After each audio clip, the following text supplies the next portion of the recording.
Bueno, nos llegan las consultas a través del mail y a través del Facebook. Está el doctor Guevara dispuesto a responder. Escuchamos, Taco. Bien. Bueno, nos escribe Franklin, nos dice que tiene dolor de cabeza constante y que tiene oleadas de calor en la cara y en la nuca. Y preocupado nos pregunta si puede ser un accidente cerebrovascular. Bueno, no. De ninguna manera debe serlo. Lo que sí tenés que hacer es ir a ver a un clínico, consultar con tu médico de cabecera para que te hagan un estudio, un chequeo, te tome la presión, evalúe si es migraña. En definitiva, desde aquí tenés que ir a ver al médico. Es eso. Gracias, Taco. Bueno, a ir al médico, a no dar vueltas, porque cuanto mejor sepamos lo que tenemos, más tenemos por hacer. Y cuando hablamos del cáncer de colon, sabemos ya, Andrea nos lo anunció, que hay una gran incidencia en cómo nos alimentamos respecto a las posibilidades que tenemos de desarrollar este tipo de cáncer. Sabemos, Taco ya nos lo dijo también, que de acuerdo a las regiones y a los hábitos alimenticios que tenemos, bueno, hay una mayor cantidad o mayor población que pueda tener este tipo de patología. Que sí, que no y que más o menos. Sí, de todos modos vamos a empezar dando un mensaje claro de dónde está la figura humana de riesgo, ¿no? Si usted es una persona que consume elevada cantidad de grasas, sobre todo grasas de mala calidad, las saturadas provenientes de grasas animales, excepto el pescado. Si come alta cantidad de proteínas, en la figura de alta cantidad de carnes y carnes rojas. Sí. Si tiene grasa abdominal localizada en el centro de su cuerpo y hace poca actividad física, es el candidato de riesgo. Ok. ¿Está? Entonces, igual el physique du rol que acaba de describir es como, se lleva todos los números de todo, siempre. Siempre. En general, digamos, los números lo tiene siempre, la grasa abdominal, la falta de actividad física. Porque lo tiene en lo metabólico. Claro, obviamente. Entonces, sí, acá hay varios, así que directo de acá a hacer modificaciones. Qué lindo que son. Los retamos, los aprovechamos para retarlos. Ahora después los medimos a ellos, porque en el amarillo está la precaución justamente de la medida de la cintura. Que fíjense que hay color verde, todos los colores están en la cinta que nos van indicando las zonas de riesgo. Entonces se mide no la quiero ni abrir. La grasa abdominal, o sea que hay algunos candidatos a ser medidos en un ratito nomás. En luz roja, sí.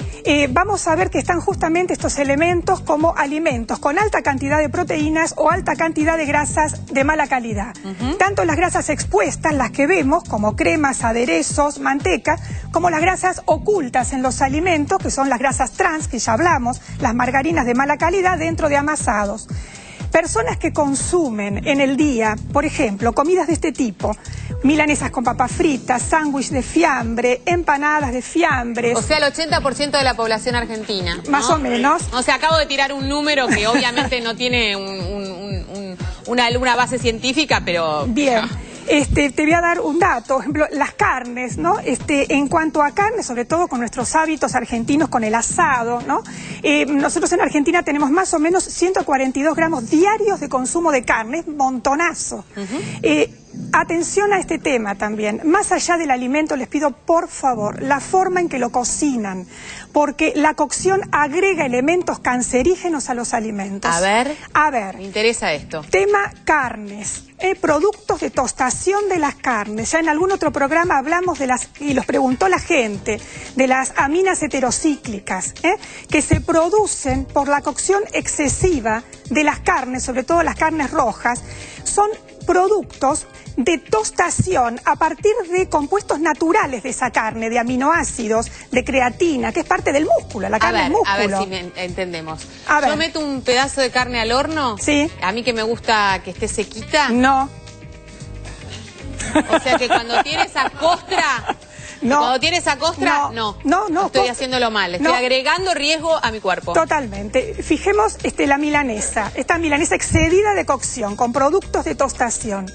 Porque en ese momento, en el alimento, y que es en la superficie, que es la que toma más el calor de la fuente de calor, entonces realmente hay que tener en cuenta, vamos a aclarar algo, porque antes habló Andrea de una bacteria, del Escherichia coli, que necesita calor para que se muera.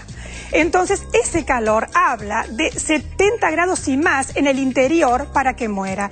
A esa temperatura no se forman productos de tostación. Productos de tostación para empiezan... que no sea una cosa contradictoria, ¿no? Productos de tostación empiezan a los 300 grados, pero eso se alcanza con los baños de fritura, Totalmente. La papita blanca. Sí, sí.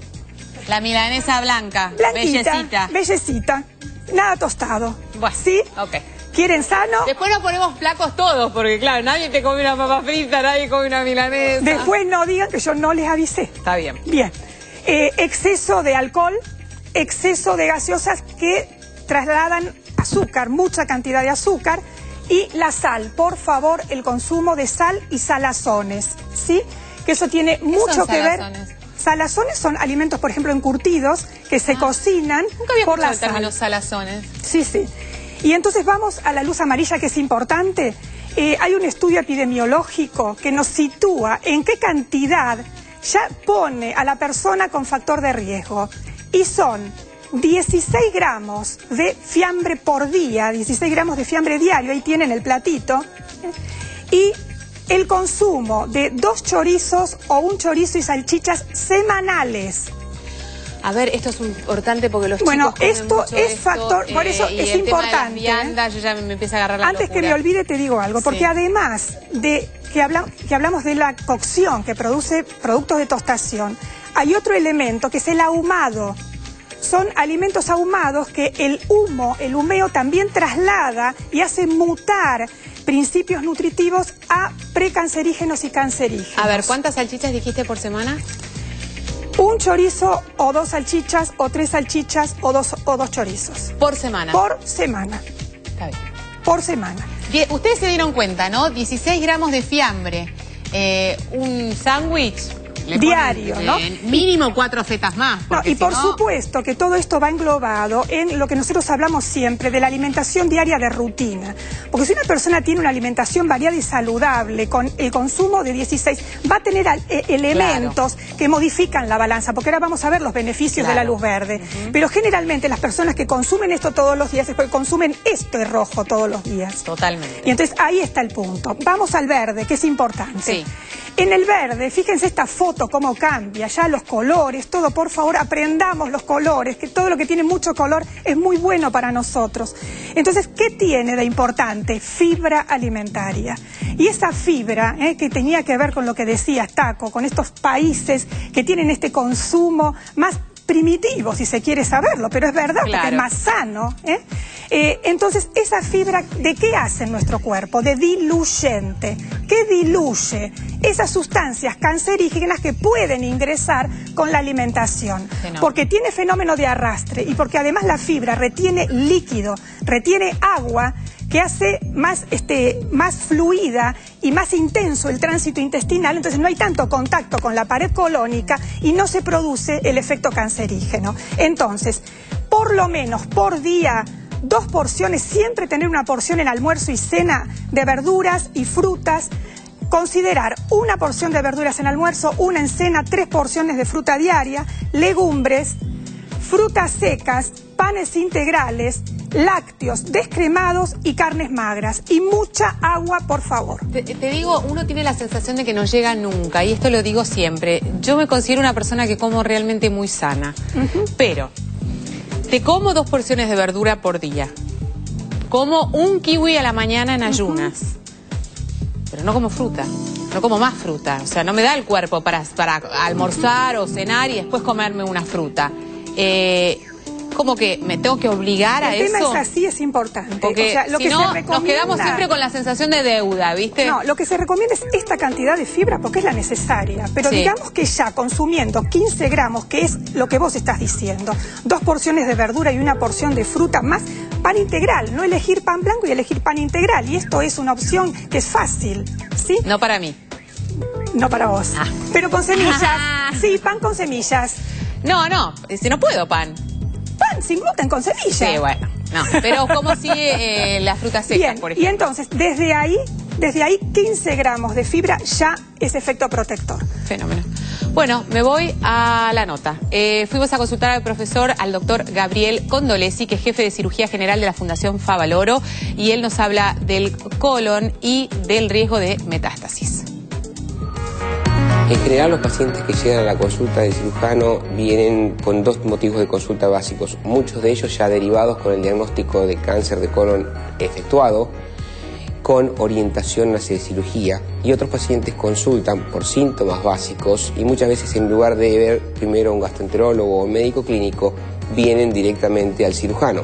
Muchos pacientes concurren a la consulta con enfermedad limitada al recto o al colon y de acuerdo a la ubicación se planteará el tipo de cirugía a realizar. La cirugía consiste básicamente en la resección del segmento comprometido con el vaciamiento ganglionar locorregional correspondiente, y eso puede llevar a la realización de lo que se llama hemicolectomía derecha, hemicolectomía izquierda o resección izquierda de colon, resección segmentaria de colon, sigmoidectomía, resección de recto, etc. Muchas veces ese enfermo no solamente tiene enfermedad en el intestino, sino ya desarrolla metástasis en el hígado. Además, de hecho, la causa número 1 de enfermedad hepática tumoral hoy es el cáncer de colon. Los pacientes con cáncer de colon que ya fueron operados y que en su seguimiento desarrollan metástasis hepáticas pueden ser plausibles de tratamiento nuevamente quirúrgico, pero en este caso con una cirugía dirigida a tratar la metástasis hepática. Cuando uno habla de la cirugía de colon, hoy en día existen varias opciones, pero en general en los últimos años se ha desarrollado mucho lo que es la cirugía mínimamente invasiva o la cirugía laparoscópica del cáncer de colon. Es importante destacar que no todo paciente con cáncer de colon es candidato a cirugía laparoscópica, sino cada programa o cada servicio tiene factores de selección para los pacientes, pero sí se le va a ofrecer la cirugía laparoscópica en aquellos que sí se beneficien de este procedimiento.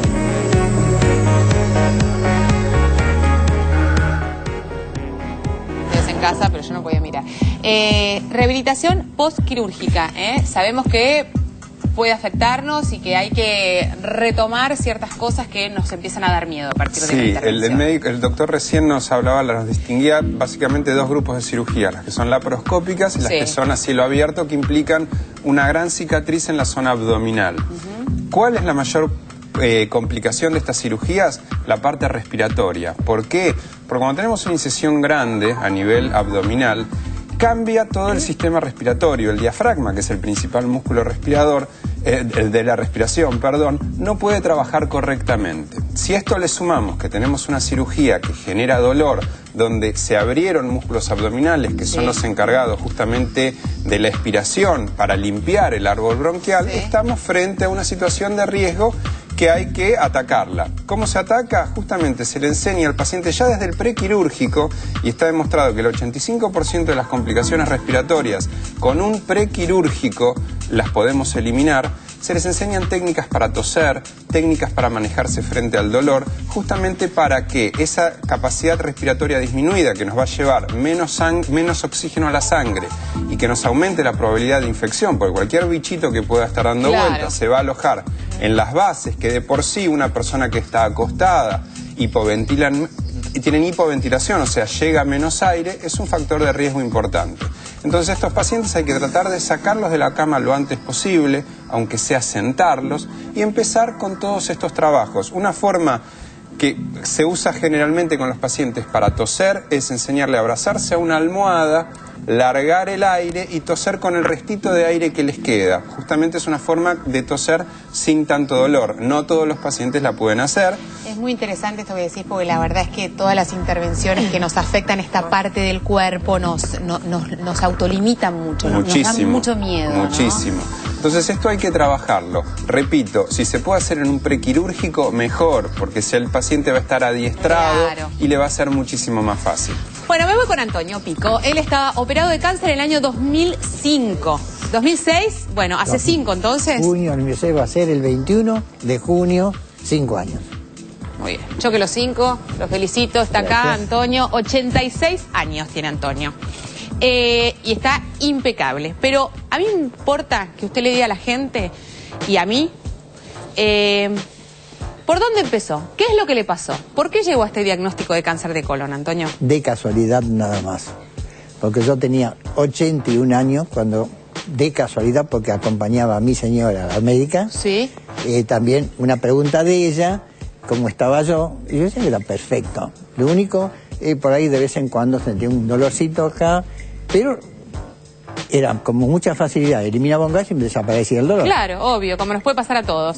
Exactamente. Además yo jamás pensé que tenía nada, nunca tuve nada. No tomaba ni aspirinas, nada absolutamente.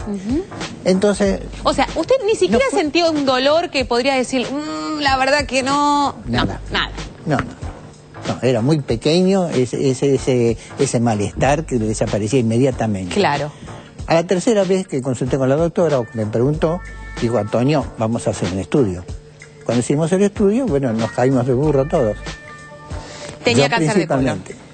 ¿Uno grande, un pequeño? ¿Cómo era el tamaño? El intestino estaba ya completamente tomado. Quedaba, ¿Puedo creer, lo que Antonio, dice, lo que está diciendo? Lo que dicen ellos, tenía era una sección en desfiladero. O sea que sería 2-3 milímetros nada más.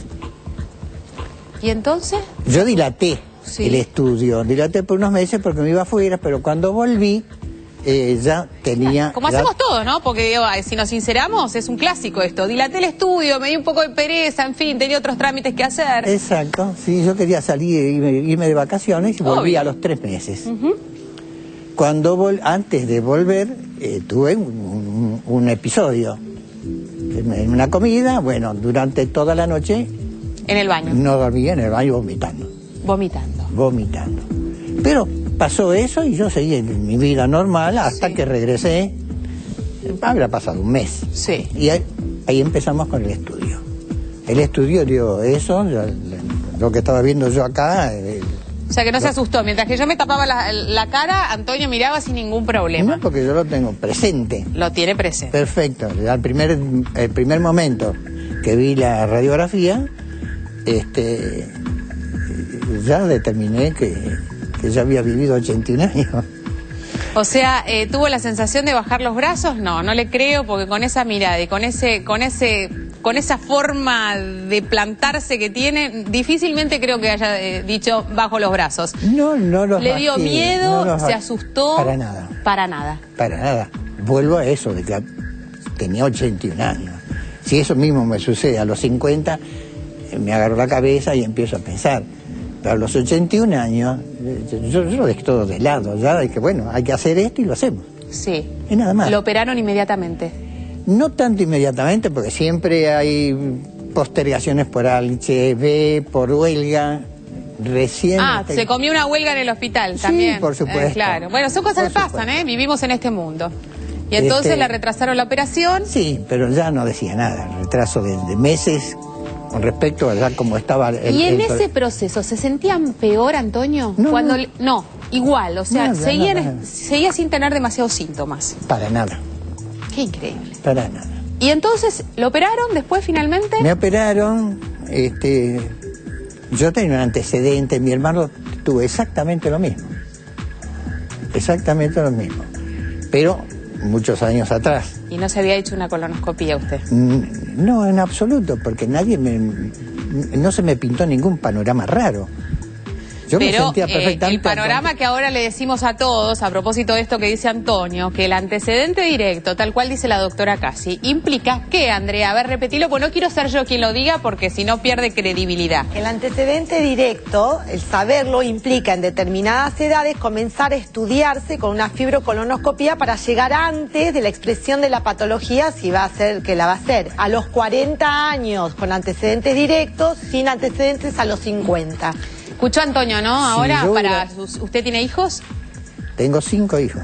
La flauta. ¿Y se están haciendo la colonoscopía como corresponde? Todos menos uno que es reacio a hacerse. Bueno, me lo manda, me lo manda mañana y lo agarramos y lo dejamos ahí, pero ¿sabe qué? Lo mandamos de acá a la colonoscopía directamente. Esto es importante porque a partir de su propia experiencia deja en evidencia esto, Antonio no tenía síntomas, tal cual nos decían recién los médicos. Esto es muy común en el cáncer de colon. Pero sí tenemos elementos hoy, gracias a Dios, para poder detectar esto de manera precoz. Por supuesto que sí, hay muchísima más información, antes no había nada.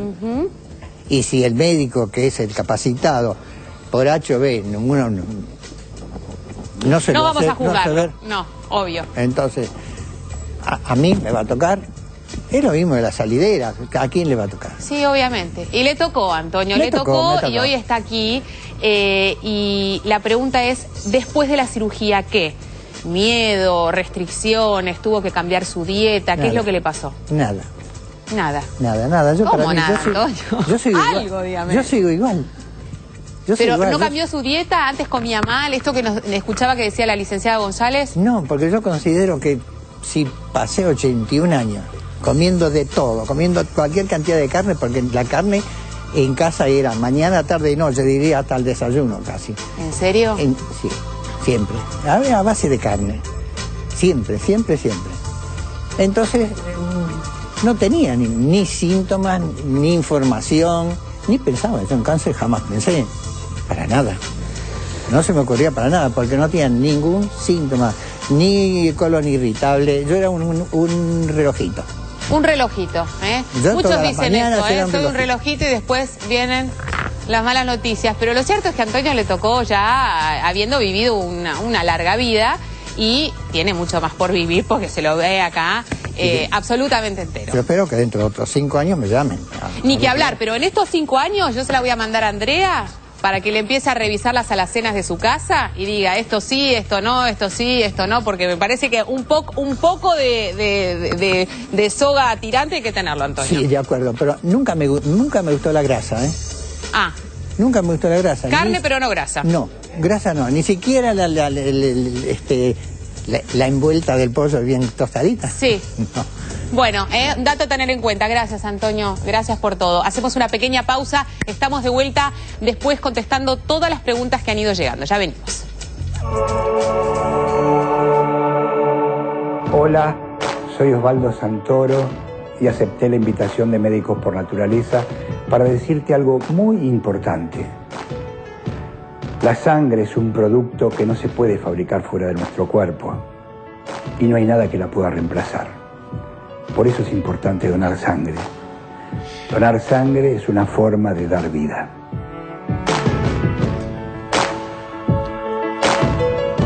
¿Sabías que es importante que las mujeres embarazadas sepan que el plan médico obligatorio cubre en su totalidad la atención del embarazo y parto desde el diagnóstico y hasta el primer mes posterior al nacimiento? Estudios durante el embarazo, cursos de parto sin temor, internación, parto, cesárea y medicamentos, cobertura total.